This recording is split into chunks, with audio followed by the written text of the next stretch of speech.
ഓം ശ്രീ ഗുരുഭ്യോ നമ. അമ്മയുടെ മുറി. കുറച്ച് അതിഥികളും ഭക്തന്മാരും. അമ്മ അവരോട് പ്രേമപൂർവ്വം സംസാരിക്കുന്നു. ഒരു ഭക്തൻ നിറഞ്ഞ മനസ്സോടെ പറഞ്ഞു, അമ്മ എന്തുമാത്രം കാര്യങ്ങളാണ് ലോകത്തിനായി ചെയ്യുന്നത്. മാനവരാശിക്കായി എത്രയേറെ പ്രവർത്തിക്കുന്ന ആരും തന്നെ ലോകത്തിലില്ല. മധുരമായി പുഞ്ചിരിച്ചുകൊണ്ട് അമ്മ പറഞ്ഞു, അമ്മ യാതൊന്നും ചെയ്യുന്നില്ല മക്കളെ. അമ്മയുടെ മക്കളാണ് എല്ലാം ചെയ്തുകൊണ്ടിരിക്കുന്നത്. അമ്മ ഒരു പോസ്റ്റ്മാൻ മാത്രമാണ്.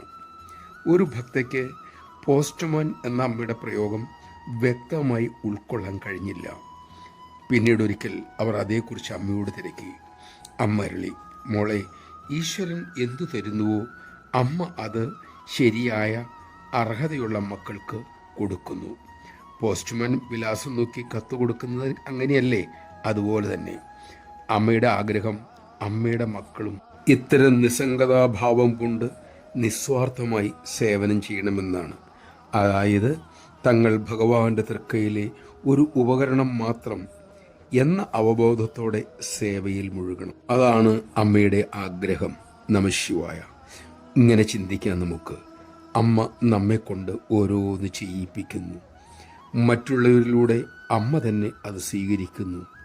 ഈ സത്യം ചിന്തിച്ച് ശീലിച്ച് ഉറപ്പിക്കാൻ നമുക്ക് ശ്രമിക്കാം.